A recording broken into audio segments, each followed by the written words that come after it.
This is a certified hood classic.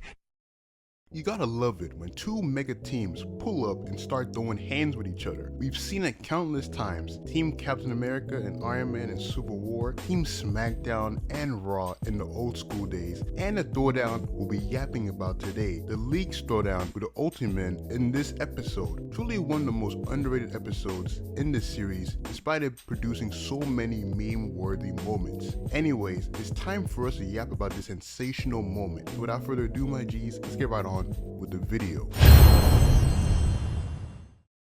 The Ultimen are busy storming a building in hopes of finding a cure to themselves, and you guys are probably wondering, why are these young individuals here looking for a cure? And don't worry, your boy VoroAMI is gonna recap y'all like only I can. Earlier in the episode, while chilling, the group, thanks to Long Shadow's eavesdrop on Maxwell Lord and Amanda Waller, discovered that not only are their lives not what they believe it is, but that they have clones of themselves in testing tubes. They also find out that every memory they have, all their so-called friends and family, are fake memories implemented into them. They learn they're artificial beings, rapidly cloned to be used as living weapons to serve the US government and Cadmus. Ain't that some foul stuff right there? This is as bad as Orochimaru making that many clones and testing on folks in the OG Naruto. And so, with this knowledge, it made these young talents crash out, and honestly, a very justifiable crash out on their part. Anyways, just as the Ultimen get ready to plan their next move, the homie Long Shadow pulls up along with the 4 Justice League members present in this episode: Superman, Batman, Wonder Woman, and the Chad Aquaman. And now, with all these characters here, y'all probably thinking, damn, these folks are the Super Friends, aren't they? Yep, Wind Dragon, aka Samurai, Juice, Black Vulcan, Downpour and Shifter, the Wonder Twins, and Long Shadow is the GOAT Apache Chief. And they got the 4 Leaguers from that era of DC2. Amazing, man. Long Shadow informs the squad they got friends and allies in the Justice League, and the side eye the Ultimen gave Shadow always cracks me up here, man. They pulled out the Megan Thee Stallion side eye animation and were like, this idiot, those Hall of Fame frauds can't do shit for us, but give us a CM Punk promo about change. And man, that had my bro Long Shadow feeling bad, and he didn't deserve this clowning here at all, man. Diana steps up and tells the young talents that her and the League will do everything in their power to, and Wind Dragon, with his 2012 Cena cutoff badge, stops Diana in her tracks because he's irritated about how it's always change through power and nothing else. And ayo bro, he's kind of speaking some facts right now. I mean, look what's going on in the world right now. Wind Dragon walks up to Diana with his Draymond green aggressor card to tell her and the squad that through power they can be remembered by being the ones who packed up the Justice League. And bruh, this kid got way too much dip on his chip. This dude is moving faster than Captain Nemesis, and we all know what happened to that fraud. The Ultimen put on their devious smirks as they get ready to throw down with the greatest heroes of all time, and Batman, the GOAT hero besides Supes, walks to tell these young talents they're not making any sense in the matter and that they're getting sick. And look at the way Diana looks at Batman. First she was worried, then immediately locked in when Bruce posted up right next to her. Just so beautiful. Wind Dragon with his Draymond green card still equipped is like, damn, there's no way Batman and the League are afraid to throw down with some rookies like us. Long Shadow yells no at his teammates, and Dragon, being fed up of Shadow's crap, tells him he's either with them or against them. And damn bro. Long Shadow looks back at Diana, and Juice, the electrical talent, seeing this, utilizes the ML blast to shock Shadow, making bro scream out like a fish civilian in SpongeBob. Cold behavior from Vulcan's son right there. Downpour in his water form charges the League, prompting most of them to dodge the Waterman, and Arthur, my boy, is standing there ready to take the water head on. Makes sense since he is the king of the ocean. Downpour hits Arthur with his water attack, which sends them both into the next room, and all that furniture and tech just gone like that. It doesn't help that Arthur starts cutting some of the stuff up too. Aquaman looks on in shock as a white T-Rex charges at him with razor sharp teeth, and bruh, that's gotta be a terrifying close-up. A white T-Rex in the water with some R-long ass teeth. I'd retire right there. Shifter tries chomping Arthur with a Pac-Man special, but luckily Arthur dodges and swims away. We pick up in another location as Juice is busy trying to fry up Batman with another of his electrical blasts, but misses, and you can just see it in the homie's face like, damn bro, he has no powers, but he's moving like a cheetah. And sadly for Juice, he doesn't know he's in Batman's element. Juice continues searching for Batman's whereabouts until he hears movement behind him and fires another Enel lightning blast at the area, in which he misses again. Juice asks himself where Batman is and continues moving around the area, and damn, bro is in perfect position for a pounce takedown as Batman jumps on Juice and drops him to the floor. Juice fires at a moving Batman, and Batman, being a GOAT hero, dodges the lightning strike and lands behind Juice to give the lightning fraud a roundhouse kick to the face into some water pipes, causing him to short circuit out like a light bulb and drop down to the floor like a knocked out GTA character. Who's hyped for GTA 6, by the way? I know I am. Batman delivers one of his most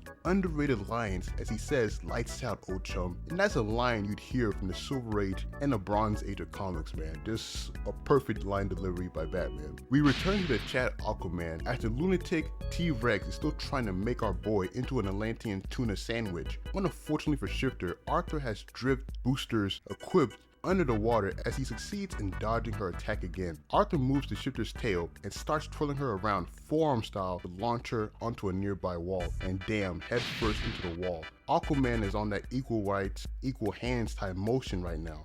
Arthur attempts for an X2 combo string on Shifter but gets smacked away by her tail into a pillar. Arthur, having enough of this underwater throwdown, grabs the pillar he was just launched into to bonk Shifter in the head, and that move proved to be so devastating that she reverted back to normal like a Mario character and lands on the ground. Downpour reverts to his normal form and is on that universal thing about brothers, man. We don't like seeing our siblings in dire situations, especially our sister. So of course, when Downpour saw this moment here, he immediately crashed out on Arthur, yapping about the fact nobody packs up his sister with no consequences, and blasts some more water at Aquaman. And y'all are probably thinking, did this fool really just throw some water at Aquaman? And yes, he did. That's like giving Luffy some free meat to energize him. What makes this moment even funnier is by the time Downpour is finished giving Aquaman some H2O, he has a big old smile on his face, like you didn't do none but give Aquaman some buffs, like y'all are in a Marvel Rivals lobby. Downpour is like, hold up, that shit didn't work, and this had me bawling tears, man. The next scene is funnier as Aquaman stands there giving him a sarcastic reply of King of the Sea, remember? Nigga, even his eyebrows up like the Rock, like he's still in disbelief the enemy gave him such a profound buff with water. Downpour, enraged, runs up to Aquaman and beats on bro's chest with a Vidal special, and Aquaman's face always kills me in this shot. He's like, damn, y'all are really the ones who said you'll pack us up, huh? And gives the water fraud a slap that make prime Stephanie McMahon proud.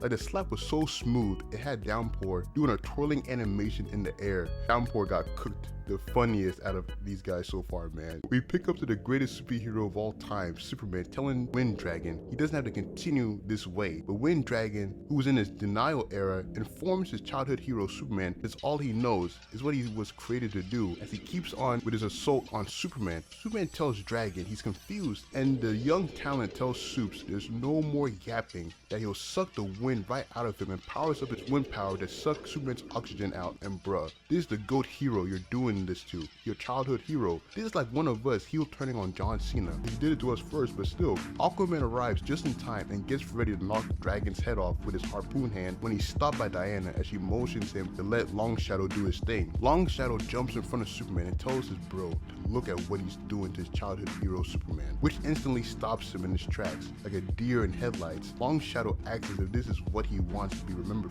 for being the one who packed up Superman and became the next Doomsday. And Dragon, with mixed emotions, launches one more wind attack past his homie Long Shadow and drops down to the ground, adding at the fact he always wanted to be like Superman, a hero to the people, as the four Leaguers walk up to him too. Naturally, you know, the Leaguers would win this battle, the Ultimen would be captured by the US government and Cadmus, and they'd be going back to where they were originally. And Amanda Waller and the government, they tried getting Long Shadow too, and the Justice League were like, no, he's coming with us. And Amanda Waller's like, okay, bet. And she has her men post up. Batman is like, I got my men too. He poses up with Aquaman, Superman, and Diana. And Batman does this funny thing where he tells Amanda Waller that his guns are much bigger. And I'm like, yeah, they are. Like, he's got Aquaman there, he's got Superman there, he's got Wonder Woman there. And then if it gets really crazy, bro, he just gotta call John and Wally, and they'll post up just like that too, man. And so this makes Amanda Waller and the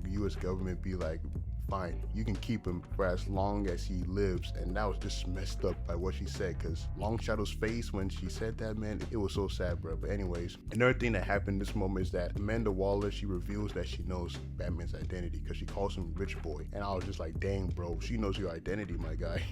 You're not slick with the secret identity. But you know, naturally after this, the Justice League would show Long Shadow the Watchtower, where the other heroes are, and then after this, you know, he died alongside the other original Ultimen. And you know, this is really a crazy episode. You know, these guys are based off the Super Friend superheroes that were created for that show. It was really a really neat thing that they did. They also made sure to have the Justice League members just be Superman, Batman, Wonder Woman, and Aquaman, like the original, what's it called? So it was fire, bro. But you guys let me know your thoughts on this moment in Justice League Unlimited, man. One of the more underrated episodes, bro. The funniest thing from this episode will always be Aquaman looking at Downpour like, you ain't shit, bro. You really buffed me with water. You know what I'm saying? It's the funniest moment from this episode. But yeah, if y'all enjoyed the video, consider hitting the like button and subscribe to the channel. I also have a DC playlist that features my older DC videos, as well as a Marvel one, a Ben 10 one, and an anime one. We're also on Instagram and TikTok, so make sure to follow on there. And then we got a second channel, VoroAMI, so y'all make sure to subscribe on that one too, man. Those ones will be dedicated to sit down videos and all that stuff. And yeah, hope y'all continue a nice week, and I'll catch y'all for the next video. VoroAMI out.